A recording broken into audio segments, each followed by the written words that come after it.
حضرات، آج ذوالحجہ کی 25 تاریخ ہے اور ہمارے ہاں کچھ تاریخوں کا جو اختلاف ہے اس کی روح سے ہو سکتا ہے کہ 26 ہو۔ آج سے 1384 برس قبل تقریباً آج کے دن حضرت عمر فاروق رضی اللہ تعالی عنہ پر قاتلانہ حملہ ہوا تھا، اس لیے کہ بعض روایات میں 26 ذی الحجہ کا تعین ہوا ہے اور بعض میں الفاظ یہ آئے ہیں کہ ذوالحجہ کے 4 دن باقی تھے جس دن کے حضرت عمر رضی اللہ تعالی عنہ پر یہ قاتلانہ حملہ ہوا۔ حج سے واپسی کو ابھی چند ہی دن ہوئے تھے اور اسی سفر حج کے دوران حضرت عمر رضی اللہ تعالی عنہ نے ایک موقع پر زمین پر لیٹ کر اور ہاتھ آسمان کی طرف پھیلا کر اللہ سے دعا کی تھی کہ پروردگار، میری ذمہ داریاں بہت بڑھ گئی ہیں، اب میرے اعضاء میں ضعف ہے، میں کمزوری محسوس کر رہا ہوں، رعیت بہت بڑھ گئی ہے جس کی ذمہ داری ہے، تو مجھے تو اپنے پاس بلا لے اور اٹھا لے اس سے پہلے کہ میں اپنی ان ذمہ داریوں کے بارے میں مسئول بن جاؤں اور ان کا حق ادا نہ کر سکوں۔ تو روایات میں آتا ہے کہ اس کے بعد چند ہی دن اس دنیا میں انہوں نے بسر کیے ہیں، اس کے بعد یہ قاتلانہ حملہ ہوا۔ 3 دن آپ زندگی اور موت کی کشمکش میں مبتلا رہے ہیں۔ ابو لولو فیروز ایک مجوسی ایرانی غلام تھا حضرت مغیرہ ابن شعبہ کا رضی اللہ تعالی عنہ۔ حضرت عمر نے خاص قاعدہ بنایا ہوا تھا، غیر مسلموں کے مدینے میں داخلے پر پابندی تھی۔ حضرت مغیرہ ابن شعبہ نے خاص طور پر سفارش کر کے حضرت عمر سے اجازت حاصل کی ابو لولو فیروز کے لیے کہ اسے مدینے میں آ کر کام کرنے کی اجازت دی جائے، اس لیے کہ وہ بہت سے فنون سے واقف ہے۔ حضرت عمر نے اجازت دے دی۔ چند دنوں کے بعد وہ فریادی بن کر حاضر ہوا حضرت عمر رضی اللہ تعالیٰ عنہ کی خدمت میں کہ میرے آقا جو ہیں حضرت مغیرہ ابن شعبہ رضی اللہ تعالی عنہ، وہ مجھ سے بہت زیادہ ٹیکس وصول کرتے ہیں۔ یعنی یہ معاملہ تھا کہ جو غلام ہوتے تھے وہ اپنا کام کرتے تھے لیکن اپنی آمدنی میں سے ایک حصہ وہ اپنے ان آقاؤں کو دیتے تھے کہ جن کی وہ غلامی میں تھے۔ تو حضرت مغیرہ ابن شعبہ نے جو مقدار مقرر کی 2 درہم روزانہ، اس پر اس نے احتجاج کیا کہ یہ بہت زیادہ ہے۔ حضرت عمر رضی اللہ تعالیٰ عنہ نے اس سے سوال کیا کہ تم کیا کیا کام جانتے ہو؟ جب اس نے گنوائے کہ میں یہ کام جانتا ہوں تو حضرت عمر نے فیصلہ کیا کہ پھر یہ 2 درہم روزانہ زیادہ نہیں۔ اس پر وہ بہت غضبناک ہوا۔ حضرت عمر نے بھی اس سے ایک فرمائش کی کہ میرے لیے ایک ایسی چکی بنا دو جو ہوا سے چلتی ہو اور وہ آٹا پیسے۔ تو اس نے اسی غصے میں یہ کہا کہ ہاں، آپ کے لیے تو میں ایسی چکی بناؤں گا جس کی یاد رہتی دنیا تک باقی رہے۔ اس پر حضرت عمر نے جب وہ چلا گیا تو جو لوگ مجلس میں حاضر تھے ان سے آپ نے فرمایا کہ یہ شخص مجھے قتل کی دھمکی دے گیا ہے۔ لیکن نوٹ کیجئے کہ اسلام نے جو نظام دیا ہے نوع انسانی کو، وہ نظام جو محمد الرسول اللہ صلی اللہ علیہ وسلم نے عطا فرمایا، اور جیسا کہ میں نے بارہا عرض کیا ہے کہ اگر اس کو پوری طرح شباب میں دیکھنا ہو، للی ان بلوم جسے کہتے ہیں انگریزی میں، ایک پھول پوری طرح کھل گیا ہو، اگر وہ نظام اس کیفیت میں آپ دیکھنا چاہیں تو وہ در حقیقت خلافت عمر فاروق کا دور ہے رضی اللہ تعالی عنہ۔ وہ تمام خصائص، وہ تمام برکات جو اس نظام میں ہیں، نظام عدل اجتماعی، وہ اپنے نقطۂ عروج پر نظر آتے ہیں حضرت عمر فاروق رضی اللہ تعالی عنہ کے عہد خلافت میں۔ اسی نظام کا ایک پہلو یہ بھی ہے کہ انسان طبعاً آزاد ہے، اس کی آزادی پر کوئی قدغن، کوئی بندش بغیر کسی ثبوت کے نہیں لگائی جا سکتی۔ خود حضور صلی اللہ علیہ وسلم کے زمانے کا ایک واقعہ ہے کہ کسی شخص کو، مدینے کے کسی شخص کو کسی شبہ میں گرفتار کیا گیا۔ حضور خطبہ دے رہے تھے کہ ایک شخص نے کھڑے ہو کر کہا کہ میرے پڑوسی کو کس جرم کی پاداش میں گرفتار کیا گیا۔ حضور نے اعراض فرمایا، اس کی بات کا نوٹس نہیں لیا، دوسری طرف آپ نے رخ کر لیا، وہ ادھر پھر آ گیا، اس نے پھر سوال کیا تو حضور نے فوراً حکم دیا کہ اس کو رہا کر دیا جائے۔ یعنی یہ کہ اگر کوئی ثبوت موجود نہیں ہے تو معلوم ہوا حضور صلی اللہ علیہ وسلم کے اس طرز عمل سے کہ پھر واقعتاً اس کو گرفتار رکھنا، اسیری میں رکھنا، محبوس رکھنا پھر یہ صحیح نہیں ہے، بلکہ اس کو رہا کر دیا جانا چاہیے۔ یہی معاملہ ہمیں نظر آتا ہے اپنی اس آخری تکمیلی شان میں کہ حضرت عمر یقین کے ساتھ یہ بات کہہ رہے ہیں کہ یہ شخص مجھے قتل کی دھمکی دے گیا ہے، اور عمر فاروق رضی اللہ تعالی عنہ کوئی عام انسان نہیں ہے۔ 10 برس سے زائد عرصہ ہو چکا ہے کہ اسلام کی چکی جو چل رہی ہے تو اس کے مرکز جو ہے، اس کے جیسے کہ میں نے مثال دی تھی کہ حضرت علی رضی اللہ تعالی عنہ نے جب ایک موقع پر فارس کے محاذ پر، ایران کے محاذ پر صورتحال کچھ مخدوش ہو گئی تھی تو حضرت عمر نے یہ ارادہ کیا تھا کہ وہ خود محاذ پر جائیں اور مسلمان افواج کی کمان خود کریں، تو حضرت علی نے مخالفت کی تھی اور انہوں نے مشورہ دیا تھا اور یہ الفاظ فرمائے تھے کہ آپ کا اپنی جگہ سے ہل جانا یہ تو پورے اس نظام کے درہم برہم کرنے کا سبب بن سکتا ہے، اور یہی تشبیہ دی تھی کہ چکی اسی وقت تک چلتی ہے جبکہ اس کی وہ کلی اپنی جگہ پر قائم رہے، تو آپ کی مثال تو اس پورے نظام کے لیے اس کلی کسی ہے۔ تو 10 برس تک وہ چکی جو ہے گھوم رہی تھی اسی شخصیت کے گرد، اور کتنے فتوحات کا دائرہ کہاں سے کہاں تک پہنچا تھا، اتنی بڑی کوئی سلطنت اس سے پہلے تاریخ انسانی میں کبھی وجود ہی میں نہیں آئی تھی، لیکن یہ کہ اس کے باوجود کہ اتنی عظیم سلطنت کے ذمہ دار ترین فرد ہیں حضرت عمر، میں حاکم کا لفظ استعمال نہیں کرنا چاہتا اس لیے کہ یہ لفظ بھی ہمارے اس نظام عدل اجتماعی کے ساتھ مناسبت نہیں رکھتا، نہ وہ حاکم تھے نہ حکمران تھے، وہ تو سید القوم خادمہم کی کامل مثال جو ہو سکتی ہے وہ حضرت عمر فاروق ہے رضی اللہ تعالی عنہ، لیکن یہ کہ اس نظام کی ذمہ دار ترین شخصیت ہے حضرت عمر، لیکن انہوں نے اپنے حفاظت کا کوئی اہتمام نہیں کیا، کوئی باڈی گارڈ کا انتظام نہیں کیا، دوسری طرف یہ کہ اس شخص کو قید نہیں کیا، اسے مدینے سے شہر بدر نہیں کیا، بلکہ یہ کہ چونکہ یقین ہے اس بات پر کہ زندگی اور موت اللہ کے ہاتھ میں ہے، لہذا وہ ہمیں نظر آتا ہے کہ ایک طرف توکل اس کی یہ شان ہے، دوسری طرف فراست کا یہ عالم ہے کہ اس کے اس جملے کی بات آپ نے پالی ہے کہ یہ مجھے قتل کی دھمکی دے گیا ہے، تیسری طرف اسلامی نظام میں لوگوں کی آزادی کا جو عالم ہے وہ نمایاں ہو رہا ہے، ایک ایسے شخص کو جس کے بارے میں شک ہے اس کو گرفتار نہیں کیا جا رہا، اس کے خلاف کوئی تعدیبی کارروائی نہیں ہو رہی۔ بہرحال اس شخص نے چند ہی دن کے بعد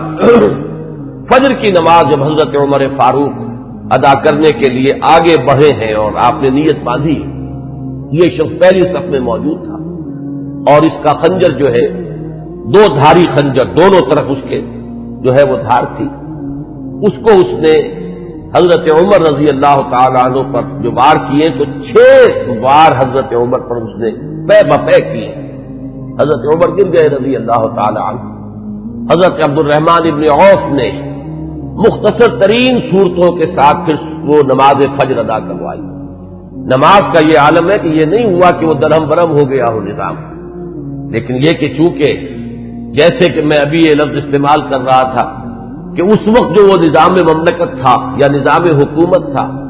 اس میں مرکزی حیثیت حضرت عمر فاروق کی تھی رضی اللہ تعالی عنہ،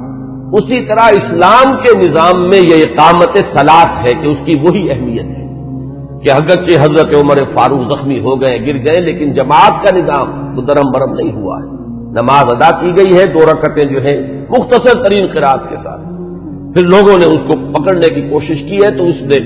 مزید وار کر کے 13 افراد کو اور زخمی کیا۔ ایک شخص جب اس طریقے سے بکھرا ہوا ہو اور دوسرے لوگ تیار نہ ہو تو صورتحال سمجھ میں آتی ہے۔ ان میں سے 6 حضرات جو ہے وہ شہید ہو گئے۔ معاملہ صرف حضرت عمر کا نہیں، پکڑنے کی جب کوششیں ہر طرح سے ناکام ہو گئی تو کسی عراقی شخص کے بارے میں آتا ہے کہ اس نے کوئی کپڑا کمبل وغیرہ اس کے اوپر ڈالا ہے، تب وہ قابو میں آیا ہے، لیکن پھر اس نے فوراً خودکشی کر لی۔ حضرت عمر رضی اللہ تعالیٰ عنہ نے سوال کیا، جیسے ہی آپ اس قابل ہوئے کہ سوال کر سکیں کہ میرا قاتل کون ہے، جب بتایا گیا کہ وہی ابو لولو فیروز ہے تو آپ نے اللہ کا شکر ادا کیا کہ اللہ کا شکر ہے کہ میرا قاتل کوئی مسلمان نہیں ہے، یعنی جو بات کے 12-13 برس بعد ہونے والی تھی۔ حضرت عثمان رضی اللہ تعالیٰ عنہ کے قاتلین وہ جو بھی آپ انہیں کہیں نام نہاد مسلمان تھے، کلمہ گو تھے، وہ محمد الرسول اللہ صلی اللہ علیہ وسلم کا کلمہ پڑھنے والے تھے، کلمہ شہادت کو انہوں نے اپنے لیے ڈھال بنایا۔ اس سے جو فتنہ شروع ہوا ہے جس کو میں اس سے پہلے بیان کر چکا ہوں کہ الفتنۃ الکبریٰ، سب سے بڑا فتنہ جو ہے وہ حضرت عثمان رضی اللہ تعالیٰ عنہ کی شہادت سے شروع ہوا ہے۔ اس سے پہلے یہ معاملہ اگرچہ حادثۃ الکبریٰ تو اسے آپ کہہ سکتے ہیں، بہت بڑا حادثہ ہے، لیکن یہ ہے کہ اس سے کسی فتنے کا آغاز نہیں ہوا، بلکہ یہ کہ اس کے بعد بھی وہ چکی اسی طرح چلتی رہی۔ کم و بیش 10 برس ہے حضرت عثمان رضی اللہ تعالیٰ عنہ کے عہد خلافت کے کہ وہ بھی اسی شان کے حامل ہے، وہی یکجہتی ہے، وہی امن و امان ہے، اسی طرح فتوحات کا سلسلہ جاری ہے، انقلاب محمدی علی صاحب الصلاۃ والسلام کا سیلاب جو ہے وہ بڑھ رہا ہے اسی شان سے، جو میں نے بارہا آپ کو سنایا ہے اقبال کا یہ مصرع کہ تھمتا نہ تھا کسی سے سیل رواں ہمارا، تو کم و بیش 10 برس اس کے بعد یہ کیفیت جاری رہی ہے، تو اس سے کسی بڑے فتنے کا آغاز نہیں ہوا۔ حضرت عمر رضی اللہ تعالیٰ عنہ پر یہ قاتلانہ حملہ ہوا ہے 26 یا یہ کہ 25، 26، 27 ان میں سے کوئی تاریخ ہوگی، 4 دن بقایا تھے۔ اب اگر 30 کا مہینہ ہو تو اس کی تاریخ اور بن جائے گی، 29 کا ہو تو کچھ بدل جائے گی، تقریباً وہ آج کا دن ہی پڑتا ہے، اور یہ ہے سن 23 ہجری۔ انتقال ہوا ہے تو پھر تدفین جو ہوئی، حضرت صہیب رومی رضی اللہ تعالی عنہ کے بارے میں وصیت تھی کہ وہ میری نماز جنازہ ادا کریں، اس کی امامت کریں، تو یکم محرم الحرام سن 24 ہجری کو تدفین ہوئی ہے۔ تدفین کا یہ واقعہ بھی بڑا اہم ہے اور آپ سب حضرات کے علم میں ہوگا کہ حضرت عمر نے اپنے صاحبزادے عبداللہ ابن عمر رضی اللہ تعالی عنہما کو بھیجا حضرت عائشہ کی خدمت میں کہ میری بڑی خواہش ہے کہ آپ کے حجرے میں میں دفن ہو جاؤں جہاں محمد الرسول اللہ صلی اللہ علیہ وسلم اور حضرت ابوبکر صدیق رضی اللہ تعالی عنہ مدفون تھے۔ حضرت عائشہ نے فرمایا، اور اس سے جو مقام ان کی نگاہ میں تھا حضرت عمر کا وہ بھی ظاہر ہوتا ہے کہ کس طرح انہوں نے اثار کیا ہے، کس قدر ان کے لیے یہ مرحلہ کٹھن ہوگا فیصلے کا کہ اس حجرے میں صرف ایک قبر کی جگہ اور تھی۔ حضرت عائشہ نے فرمایا ام المومنین رضی اللہ تعالی عنہا کہ یہ جگہ میں نے اپنے لیے مخصوص کی ہوئی تھی، میں چاہتی تھی کہ میں خود یہاں دفن ہوں، اور اس میں کوئی حرج نہیں تھا، اس لیے کہ حضور دفن تھے وہاں، وہ آپ کے شوہر تھے، حضرت ابوبکر دفن تھے، وہ ان کے والد تھے، لیکن میں عمر کو اپنی ذات پر ترجیح دیتی ہوں، لہذا میں اجازت دیتی ہوں کہ حضرت عمر کو وہاں دفن کر دیا جائے۔ جب حضرت عمر کے پاس واپس آئے حضرت عبداللہ ابن عمر اور آپ نے پوچھا ہے کہ کیا جواب لائے، اور جواب دیا گیا کہ اجازت ہو گئی ہے، تو فرمایا کہ یہ آخری آرزو تھی زندگی کی، اللہ کا شکر ہے کہ وہ پوری ہو گئی۔ یہ جو حادثہ فاجعہ ہے، جہاں تک اس کے تاریخی پس منظر کا تعلق ہے وہ میں نے بارہا بیان کیا ہے، اور وہ در حقیقت سمجھ میں آتا ہے فلسفہ انقلاب کی روشنی میں۔ اگر فلسفہ انقلاب سامنے ہو تو یہ تمام واقعات جو ہے آئسولیٹڈ ایونٹس کی حیثیت سے پھر سامنے نہیں آتے، علیحدہ علیحدہ واقعات اور حوادث نہیں ہے، بلکہ یہ کہ ان کے مابین ایک ربط جو ہے وہ سامنے آ جاتا ہے۔ یہی فرق ہے تاریخ اور فلسفہ تاریخ میں۔ تاریخ اپنی جگہ ایک شعبہ علم ہے اور فلسفہ تاریخ اپنی جگہ ایک مستقل فن ہے۔ تاریخ میں واقعات جو ہے وہ پیش نظر ہوتے ہیں، اور فلسفہ تاریخ جو ہے وہ ان واقعات کا پس منظر، ان کے اسباب و علل، ان کے عواقب و نتائج، پھر ان کے مابین ربط اور تعلق جو ہے وہ ان کو تلاش کرتا ہے۔ ظاہر بات ہے کہ اس دنیا میں جو حوادث رونما ہوتے ہیں، جو واقعات ہیں، کوئی نہ کوئی ان کے اسباب کا سلسلہ ہوتا ہے، کہ جیسے آپ کو معلوم ہے کہ فساد خون ہے تو پھوڑا کہیں ادھر نکل آیا، کہیں ادھر نکل آیا، کہیں ٹانگ پہ نکل آیا، کہیں بازو پر نکل آیا، تو وہ علیحدہ علیحدہ پھوڑے نظر آتے ہیں، لیکن یہ کہ ایک طبیب جانتا ہے کہ در حقیقت یہ ایک ہی مرض ہے جس کا کہ یہ ظہور ہو رہا ہے، سبب ایک ہے، یہ سلسلہ اندر جو ہے جڑا ہوا ہے۔ تو فلسفہ انقلاب کے حوالے سے جو باتیں میں بارہا عرض کر چکا ہوں، میرا اصل میں آج کا اصل موضوع وہ نہیں ہے۔ میں آج تو اذکار فاروقی رضی اللہ تعالی عنہ،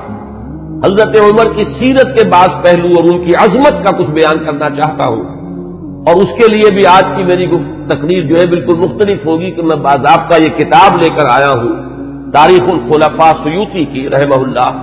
اور اس سے میں کچھ احادیث، کچھ روایات پڑھ کر سنانا چاہتا ہوں، تاکہ صرف وہ ایک ہوائی قسم کی بات نہ ہو جو جس کے بارے میں یہ گمان کیا جائے کہ یہ کسی خطیب کی خطابت ہے یا کوئی لفاظی ہے، بلکہ الفاظ سامنے آئیں جو محمد الرسول اللہ صلی اللہ علیہ وسلم نے فرمائے یا جو اور دوسرے صحابہ کرام نے حضرت عمر کی شان میں بیان کیے ہیں۔ تو میں باضابطہ آج وہ عبارتیں آپ کو پڑھ کر سناؤں گا، لیکن اس وقت میں چند منٹوں میں دوہرا دیتا ہوں کہ وہ فلسفہ انقلاب کے حوالے سے بات کیا ہے کہ وہ اگر سامنے ہو تو یہ تمام واقعات جو ہیں بالکل ایک سلسلے کی کڑیاں نظر آئیں گی۔ یہ میں نے بار عرض کیا ہے کہ انقلاب جو ہے اس کا خاصہ یہ ہے کہ پہلے وہ کسی ایک ملک میں آتا ہے اور ایک بڑی جان گسل ایک جد و جہد ہے اور بڑی طویل ایک جد و جہد ہے جس کے بعد انقلاب آتا ہے، اس لیے کہ انقلاب کے معنی چہروں یا ہاتھوں کا بدلنا نہیں ہے بلکہ نظام کا بدلنا ہے۔ نظام جب بدلتا ہے تو جو سابق نظام کے اندر جن لوگوں کے مفادات وابستہ ہوتے ہیں، جن کا ویسٹڈ انٹرسٹ ہوتا ہے، وہ کبھی یہ برداشت نہیں کرتے ایک طبقے کی حیثیت سے کہ ان کے مفادات پر کوئی زد پڑے، وہ اسٹیٹس کو چاہتے ہیں کہ جیسا ہے ویسا رہے، اس میں کوئی تبدیلی بنیادی طور پر اس نظام میں نہ آئے۔ یہ تو ہو جائے کوئی حرج نہیں کہ ایک چچا نہیں تو بھتیجا آ جائے، بھتیجا نہیں تو چچا آ جائے، ایک بھائی نہیں دوسرا بھائی برسر اقتدار آ جائے، ایک جاگیردار نہیں دوسرا جاگیردار آ جائے، بہرحال وہ اپنا ہی بھائی بند ہے، وہ جاگیرداروں کے مفادات ہی کو پیش نظر رکھے گا، ایک سرمایہ دار نہیں دوسرا سرمایہ دار آ جائے، تو یہ تو ہو جائے کوئی حرج نہیں کہ گاؤں رفت اور خر آمد یا خر رفت و گاؤں آمد، اس میں کوئی حرج نہیں، لیکن کوئی بنیادی تبدیلی نہ ہو۔ انقلاب بنیادی طور پر نظام کو بدلتا ہے، لہذا بڑی زبردست جد و جہد اور کشمکش کے بعد یہ انقلاب دنیا میں آتا ہے۔ اس کے 6 مراحل میں نے بارہا بیان کیے۔ آخری چیز جو ہوتی ہے وہ یہ ہے کہ جب مخالف انقلاب قوتیں یہ دیکھتی ہیں کہ اب ہمارا بس نہیں چل رہا، یہ انقلاب تو اب جیسے آپ آج کل ایک الفاظ عوامی نعرے کے طور پر سنتے ہیں کہ آوے ہی آوے، کہ اب تو نظر آ رہا ہے کہ انقلاب تو آئے گا، اس کا کوئی راستہ روکنے والا نہیں ہے، تو آخری حربہ ان کا یہ ہوتا ہے کہ اس وقت وہ کونوں کھدروں میں دبک جاتے ہیں اور منتظر رہتے ہیں کہ پھر کبھی کوئی موقع آئے، کوئی بہت ہی مناسب موقع، کوئی اپارچن مومنٹ کہ اس پر پھر ہم ضربے کاری دوبارہ لگائیں، اس وقت دبک جاؤ، اس وقت جو ہے اپنے سر نیچے کرو۔ اس کو کہتے ہیں کاؤنٹر ریولیوشنری موومنٹ۔ تو حضور صلی اللہ علیہ وسلم کی 20 سالہ جد و جہد کے نتیجے میں جب عرب میں انقلاب کی تکمیل ہو گئی تو مخالف انقلاب قوتوں نے بھی اس وقت جو ہے گردن جھکا دی۔ وہ منتظر تھے کہ پھر کوئی موقع آئے تو ہم کھڑے ہو جائیں اور پھر اس انقلاب کو ناکام کریں۔ یہ در حقیقت ہوا ہے پھر خلافت ابوبکر صدیق رضی اللہ تعالیٰ عنہ کے زمانے میں۔ حضور کا انتقال ہوا، مسلمانوں کے دل زخمی تھے، مسلمانوں کا مورال ظاہر بات ہے، اس کا آپ تصور کیجئے کتنا جو ہے اس وقت مجروح ہو چکا تھا۔ اس وقت پھر یہ قوتیں ابری ہیں، ایک طرف تو نئے مدعیان نبوت کھڑے ہو گئے اسلام کی بےخنی کے لیے، دوسری طرف زکوٰۃ کے مانعین منکرین زکوٰۃ۔ منکرین زکوٰۃ کا مطلب یہ نہیں ہے کہ انہوں نے زکوٰۃ کا انکار کیا تھا، صرف یہ کہتے تھے کہ ہم حکومت کو ادا نہیں کریں گے، اپنے طور پر کریں گے۔ یہ دو قوتیں جو ابری ہیں دونوں کی دونوں اندرون ملک عرب سے ابری ہیں، کوئی باہر کی قوت اس میں نہیں تھی بلکہ اندرون ملک عرب، کیونکہ ابھی تک انقلاب کی تکمیل بھی تو عرب ہی کی حد تک ہوئی تھی، تو جو مخالف انقلاب قوتیں وہ بھی وہیں سے ابری۔ حضرت ابوبکر صدیق رضی اللہ تعالیٰ عنہ کے مناقب کا یہ بہت اہم باب ہے کہ ایک آئرن ول کے ساتھ، ایک آہنی عظیمت کے ساتھ، بلکہ یوں کہیے کہ کوہ ہمالیہ جیسی عظیمت کے ساتھ انہوں نے مقابلہ کیا اور ان تمام مخالف انقلاب تحریکوں کو اور قوتوں کو کچل کر، اور پھر انہوں نے ذمہ داری جو ہے سنبھالی حضرت عمر فاروق کو، اور بہت جلد وہ تو اللہ تعالیٰ کے حضور میں اور محمد الرسول اللہ صلی اللہ علیہ وسلم کی رفاقت کے لیے وہ آخرت میں روانہ ہو گئے۔ اب جو دور آیا ہے جس کا آغاز حضرت ابو بکر کے زمانے میں ہوا تھا، ویسے تو یہ کہ غزوہ تبوک اور غزوہ موتا حضور کی حیات طیبہ میں ہوئے ہیں، لیکن ابھی تک کوئی فتوحات کا دائرہ جو ہے حضور کے زمانے میں نہیں تھا۔ حضرت ابو بکر کے زمانے میں فتوحات کا معاملہ شروع ہوا، شام میں پیش قدمی ہوئی، کچھ عراق کے اندر بھی پیش قدمی ہوئی۔ یہ شام عرب، عراق عرب، اصل میں یہ عرب ہی کے ملک کے حصے ہیں جن پر کے چونکہ زرخیز علاقے تھے تو اس وقت کی دو سپر پاورز نے قبضہ کیا ہوا تھا۔ شام عرب پر قبضہ تھا سلطنت روما کا، اور عراق عرب پر قبضہ تھا سلطنت فارس کا، تو اصل میں تو یہ عرب علاقے تھے۔ بہرحال حضرت ابوبکر صدیق کے زمانے میں فتوحات ہوئی، کچھ شام میں کچھ عراق میں۔ پھر اصل جو فتوحات کا سیلاب تھا وہ حضرت عمر کے زمانے میں آگے آیا ہے، اور اس میں آپ کو معلوم ہے پورا شام فتح ہوا، پورا ایران فتح ہوا، اور کہاں سے کہاں تک حدود پہنچ گئے۔ اب جو مخالف انقلاب قوتیں ابھری ہیں، ظاہر بات ہے کہ وہ اب بیرون سے تھی۔ ایک اندرون سے سازش، یہودی سازش عبداللہ ابن سبا کی، اور دوسری طرف یہ کہ عجمی انتقام، اس لیے کہ جہاں تک تعلق ہے سلطنت روما کا، ایک تو یہ کہ وہ بالکل ختم نہیں ہوئی تھی، ابھی اس کے شمالی افریقہ کے مقبوضات بھی بقایا تھے، ابھی اس کے پاس جس کو آپ ایشیا مائنر کہتے ہیں، ایشیائی کوچک، وہ بھی باقی تھا، اس کے اور یورپین مقبوضات بھی ابھی باقی تھے، تو وہ بالکل ختم نہیں ہوئی تھی۔ صرف یہ ہے کہ یوں سمجھیے کہ ایک ٹانگ اس کی ٹوٹ گئی تھی کہ ویسٹ ایشیا سے تقریباً اسے بے دخل کر دیا گیا، جبکہ سلطنت ایران کا معاملہ یہ کہ وہ تو بالکل ختم ہو گئی، اس کی دھجیاں اڑ گئیں، اس کا کوئی وجود نہیں رہا۔ وہ جو سلسلہ چلا آ رہا تھا ان کے ہاں ایک شہنشاہی سلسلہ، وہ ختم ہو کر رہ گیا۔ اس اعتبار سے جو اصل رد عمل ہوا ہے اس مرحلے پر وہ ایران کی طرف سے ہوا ہے۔ ایرانی ویسے بھی شاہ پرست اور نسل پرست لوگ ہیں، ان کے اندر اپنی نسل کی برتری کا اور عربوں کی تحقیر کا جذبہ جو ہے یہ ہمیشہ سے پایا جاتا ہے کہ عربوں کو وہ کچھ تسلیم کرنے کو تیار ہی نہیں تھی۔ اب جب حضرت عمر کے ہاتھوں یہ معاملہ ہوا اور سلطنت کسریٰ جو ہے پارا پارا ہو گئی اور اس کا سلسلہ ختم ہو گیا، تو در حقیقت اب دوسرا انتقام جو ہے وہ آیا ہے یہ باہر سے۔ اور یہ جو معاملہ تھا حضرت عمر کی شہادت کا، یہ کوئی آئسولیٹڈ فیکٹ نہیں ہے، آئسولیٹڈ ایونٹ نہیں ہے، اگرچہ جیسے اس کو میں نے بیان کیا واقعات تو یہی ہیں، اس سے زیادہ جو ہے اس کا کوئی ثبوت تو تاریخ کے اندر جو ہے ہمیں نہیں مل سکے گا، لیکن یہ ہے کہ یہ سب کو معلوم ہے کہ جو گورنر تھا ایک ایرانی، وہ اس کی پشت پر تھا،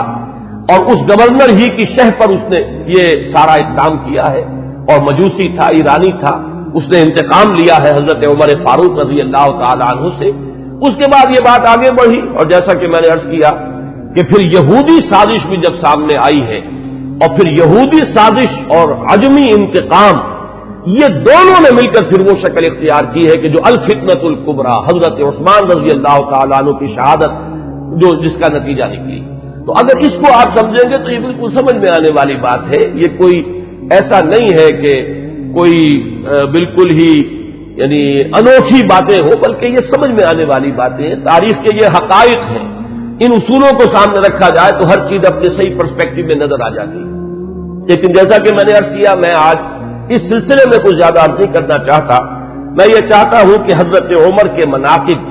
میں آج آپ کو باضابطہ کچھ روایات پڑھ کر سناؤں اور ان کے ترجمے کے حوالے سے بات آپ کے سامنے رکھوں۔ سب سے پہلی بات ان کی شخصیت کے ضمن میں یہ ہے کہ اگرچہ ایک روایت تو یہ بھی ملتی ہے، علامہ ذہبی نے یہ رائے ظاہر کی ہے کہ حضرت عمر جب ایمان لائے ہیں تو ان کی عمر 27 برس تھی رضی اللہ تعالی عنہ، لیکن یہ کہ غالباً انہیں مغالطہ ہوا ہے۔ امام نووی رحمہ اللہ نے جو کچھ لکھا ہے وہ میں پڑھ کر سنا رہا ہوں۔ ولد عمر بعد الفیل ب13 سنہ، حضرت عمر رضی اللہ تعالیٰ عنہ کی ولادت ہوئی ہے عام فیل کے 13 سال بعد۔ یہ آپ کو معلوم ہوگا کہ عام الفیل جو ہے، جس سال کے ابرہہ نے حملہ کیا تھا خانہ کعبہ پر، وہ آیا تھا لے کر مکے پر چڑھائی کے لیے، اپنے ہاتھیوں کے ساتھ اپنا ایک لشکر جرار لے کر آیا تھا، اسی سال حضور کی ولادت باسعادت ہوئی۔ 13 برس بعد حضرت عمر کی ولادت ہے، گویا کہ جب آفتاب نبوت طلوع ہوا ہے، یعنی جب کہ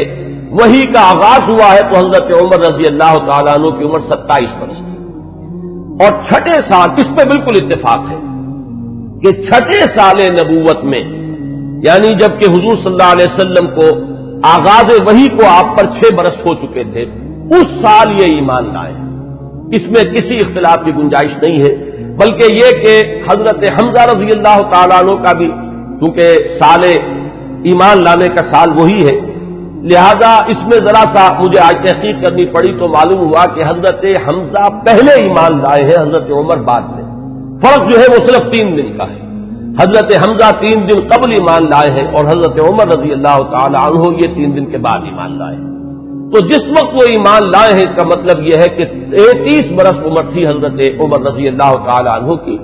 اور جب آپ کا انتقال ہوا ہے، شہادت ہوئی ہے، تو 63 برس عمر تھی، اور یہ وہی عمر ہے جس میں کہ حضور صلی اللہ علیہ وسلم کا انتقال ہوا اور حضرت ابوبکر کا انتقال ہوا۔ یعنی جو قرب اور اعتبارات سے ہے، صاحبین کو، شیخین کو، جو بھی آپ انہیں کہیں، حضرت ابوبکر حضرت عمر رضی اللہ تعالی عنہما، ان دونوں کی جو مشابہتیں حضور کے ساتھ ہیں وہ اس پہلو سے بھی ہیں کہ اس دنیاوی زندگی جو ہے اس کا کی وہی مقدار ہے، اتنے ہی عرصے حضور اس دنیا میں رہے ہیں، اس حیات دنیاوی میں، اور اتنے ہی عرصے حضرت ابوبکر اور حضرت عمر رضی اللہ تعالی عنہما۔ اس کے بعد چند الفاظ جو امام نبوی کے ہیں وہ میں آپ کو پڑھ کر سنا رہا ہوں۔ وَكَانَ مِنْ أَشْرَافِ قُرَيْشِ، قریش کے انتہائی جو باعزت گھرانے ہیں ان میں سے ان کا تعلق ہے، یہ بنو عدی سے تعلق رکھتے تھے، اور 8ویں پشت میں حضور کے ساتھ سلسلہ نسب حضرت عمر فاروق رضی اللہ تعالیٰ عنہ کا مل جاتا ہے۔ وَإِلَيْهِ كَانَتِ السِّفَارَةُ فِي الْجَاهِلِيَّةِ، اب ان کا جو مقام جاہلیت میں تھا، اس میں بھی سمجھیے ایام جاہلیت سے مراد ہے اسلام لانے سے پہلے جو ان کا مقام اپنے اس نظام میں تھا جو قبائلی نظام تھا عرب کے اندر، قریش میں ان کی حیثیت کیا تھی؟ تو وَإِلَيْهِ كَانَتِ السِّفَارَةُ فِي الْجَاهِلِيَّةِ كَانَتْ قُرَيْشُ إِذَا وَقَعَتِ الْحَرْبُ بَيْنَهُمْ أَوْ بَيْنَهُمْ وَبَيْنَ غَيْرِهِمْ بَعَثُوا سَفِيرًا أي رسولا وإذا نافرهم منافر أو فاخرهم مفاخر بعثوه منافرا أو مفاخرا۔ اب یہ قبائلی زندگی کا پورا نقشہ اس عبارت میں آ گیا ہے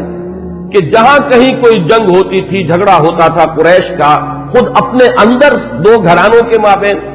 یا قریش کا بحیثیت قبیلہ کسی دوسرے قبیلے سے، تو حضرت عمر کو سفیر کی حیثیت سے بھیجا جاتا تھا، یہ ان کا مقام ہے۔ اور اگر کہیں کوئی مفاخرت ہو جاتی تھی، کہیں کسی بڑے شاعر اور خطیب نے کھڑے ہو کر وہ اپنے قبیلے کے جو ہے مفاخر بیان کیے، تو وہاں پر پھر مقابلے کے لیے بھی، اس تفاخر کے لیے بھی حضرت عمر کو بھیجا جاتا تھا۔ تو یہ ان کا مقام اپنی اس زندگی میں تھا۔ یہیں پر نوٹ کر لیجئے کہ حضرت ابوبکر صدیق رضی اللہ تعالیٰ عنہ کے بارے میں بھی میں نے آپ کو بتایا کہ اسلام لانے سے قبل قریش میں ان کا یہ مقام تھا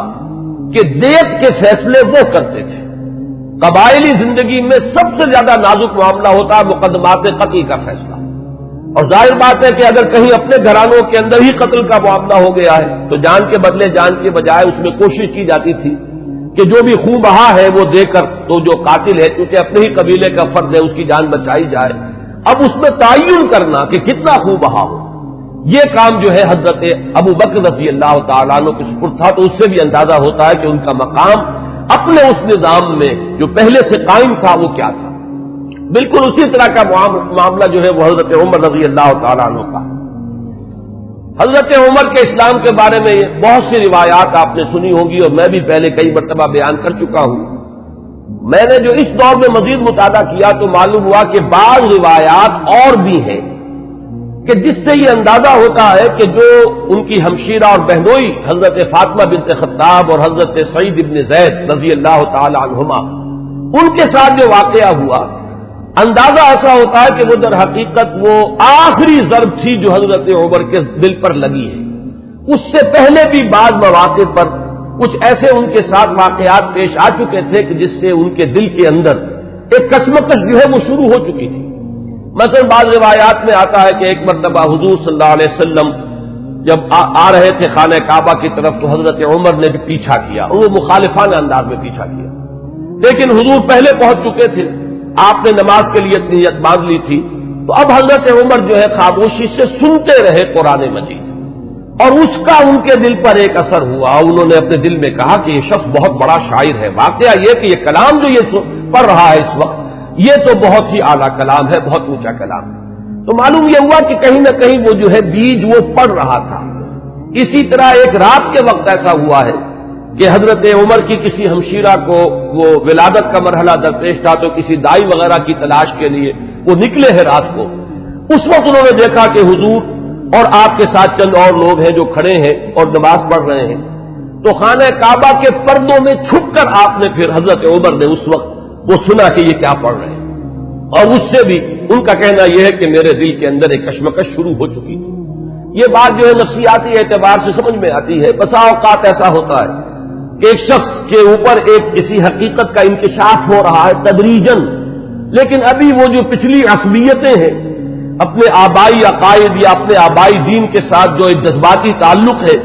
وہ ابھی اتنا مضبوط ہے کہ ریزسٹ کر رہا ہے، اندر ہی اندر وہ کشمکش جو ہے وہ جاری ہے۔ لیکن ان روایات سے یہ معلوم ہوتا ہے کہ وہ واحد واقعہ نہیں ہے جو اس وقت ہوا، بلکہ یہ کشمکش ہو رہی تھی۔ وہ آخری بات جو ہے جسے میں تشبیہ کہا کرتا ہوں کہ غبارے کو پھاڑنے والی چیز جو ہے وہ تو وہی واقعہ ہے جو حضرت فاطمہ کے ساتھ یعنی ان کے ہمشیرہ کے ساتھ پیش آیا ہے، ان کے اور ان کے بہنوئی اور بہن کے مابین،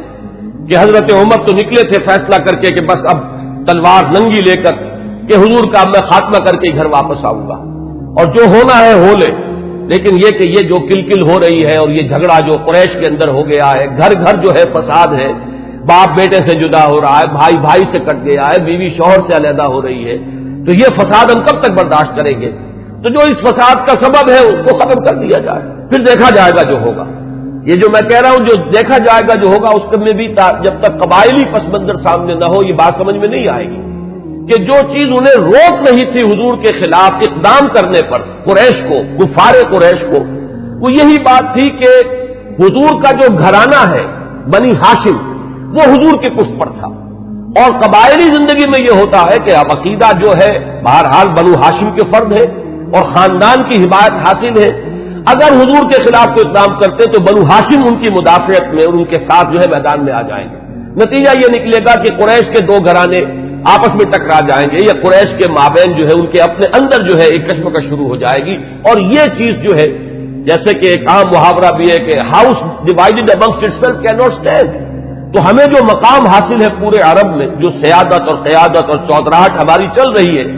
اگر ہم آپس میں لڑ پڑے تو پھر وہ ہماری قیادت اور سیادت جو ہے چودراہٹ وہ ختم ہو جائے گی۔ یہ روک تھا قریش، جو کفار قریش ہیں ان کے راستے میں یہ رکاوٹ تھی کہ حضور کے خلاف کوئی اقدام نہیں کر رہے تھے۔ بالآخر حضرت عمر نے طے کیا اب جو ہو سو ہو، اب تو میں یہ کام کر کے رہوں گا۔ اس وقت وہ چلے ہیں، لیکن یہ کہ درمیان میں بعض روایات میں نام آتا حضرت حذیفہ رضی اللہ تعالی عنہ، اور غالباً یہ ابو سفیان کے بیٹے ہیں جو ایمان لا چکے تھے۔ حضرت عمر کو معلوم نہیں تھا،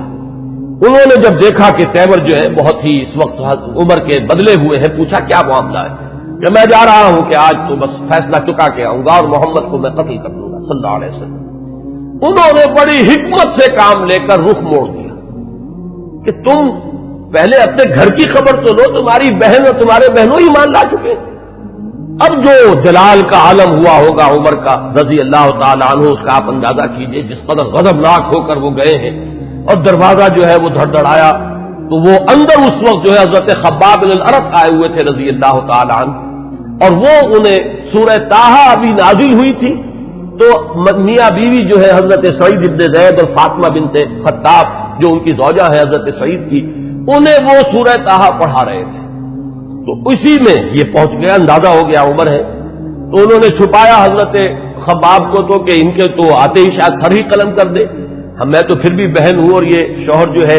نہ صرف یہ کہ بہنوئی ہے بلکہ چچا زاد بھائی ہے، اس لیے کہ حضرت عمر کے والد خطاب اور دادا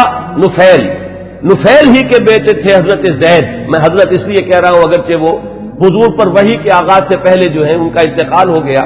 لیکن موحد کامل تھے وہ، اور ان کے بیٹے حضرت سعید، تو یہ چچا زاد بھائی ہیں آپس میں، تو چچا زاد بھائی بھی ہے بہنوئی بھی ہے، تو کچھ نہ کچھ بات تو کرے گا۔ لیکن یہ کہ خباب بن الارت رضی اللہ تعالیٰ عنہ اس کا تو جو ہے سر قلم کر دیتے حضرت عمر، لیکن یہ کہ بہرحال اس کے بعد جو واقعہ وہ آپ نے اکثر نے سنا ہوگا، مارنا شروع کیا، بہنوئی کو مارا، لہو لہان کر دیا، بہن آئی ہے درمیان میں، اس کے ایک تھپڑ زور کا مارا ہے کہ پورا چہرہ جو ہے وہ خون سے آلودہ ہو گیا۔ اس حالت میں انہوں نے پھر جو ایک عزیمت کا اظہار کیا کہ عمر چاہے تم ہمیں جان سے مار دو، لیکن یہ کہ اب یہ دین جو ہم نے اختیار کیا ہے، جس حق کا دامن ہم نے تھاما ہے، اب ہم اسے اپنے ہاتھ سے دینے کے لیے تیار نہیں۔ اس وقت اصل میں وہ آخری ضرب جس کو میں کہتا ہوں، وہ آخری ضرب اس وقت لگی ہے حضرت عمر کے دل پر، اور انہوں نے پھر یہ پوچھا کہ کیا پڑھ رہے تھے، مجھے بتاؤ تم وہ کلام کون سا ہے۔ اب حضرت فاطمہ کی جرأت دیکھیے رضی اللہ تعالی عنہ، ان کا کہ نہیں تم نجس ہو، مشرک ہو، پہلے تم پاک ہو تب لا یمسہ الا المطہرون۔ ان روایات میں یہ الفاظ آئے ہیں کہ استدلال کیا ہے اسی آیت سے حضرت فاطمہ نے کہ یہ کلام وہ کلام ہے سورہ واقعہ میں جو آیات آئی ہیں کہ انہ لقرآن کریم فی کتاب مکنون لا یمسہ الا المطہرون، اسے ہاتھ نہیں لگا سکتے۔ تو وہ صحیفے تھے اور آگ سے تھے کچھ جن پر لکھی ہوئی تھی سورہ طٰہٰ، انہوں نے غسل کیا اور پھر وہ جیسے جیسے پڑھتے گئے معلوم ہوا کہ وہ حجابات جو رہے سہے تھے وہ بھی اترتے چلے گئے، تانا بانا جو ہے دل دھلتا چلا گیا، اور وہ پھر اس کے بعد حاضر ہوئے ہیں۔ تو دروازے پر بیت ارقم میں جہاں حضور اس وقت مقیم تھے، دروازے پر حضرت حمزہ کا نام بھی آتا ہے کہ حضرت حمزہ بھی وہاں پہرے پر تھے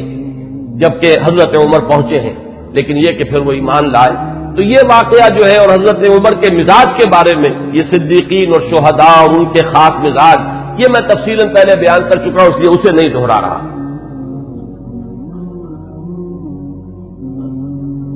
حضرت عمر کا جو مقام ہے صحابہ کرام میں، اس کے بارے میں علامہ سیوطی، بلکہ یہ کہ یہ علامہ نووی جو شارح ہیں مسلم شریف کے، ان کے الفاظ میں اب آپ کو سنا رہا ہوں۔ هو احد السابقین الاولین واحد العشرۃ المشہود لهم بالجنہ واحد الخلفاء الراشدین واحد اصحاب النبی علیہ الصلوۃ والسلام، اور آخری الفاظ اہم ترین ہیں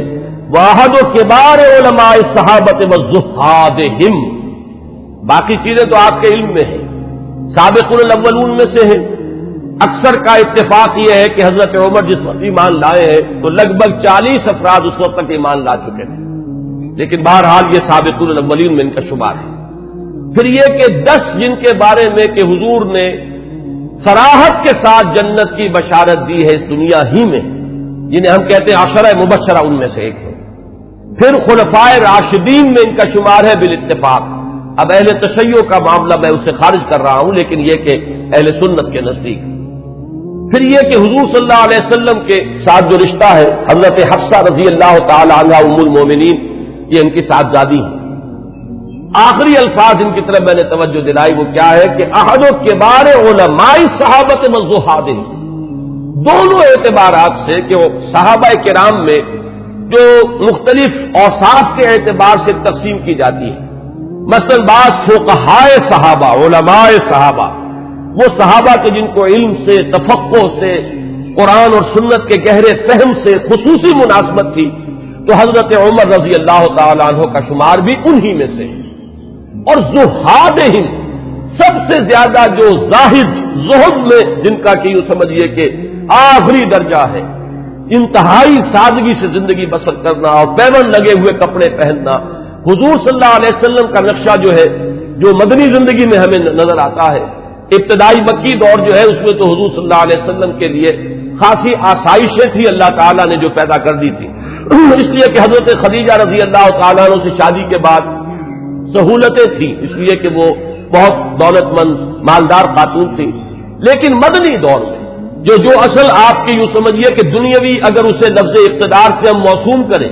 تو دنیاوی اقتدار کا دور جو ہے آپ کا، وہ تو مدنی دور ہے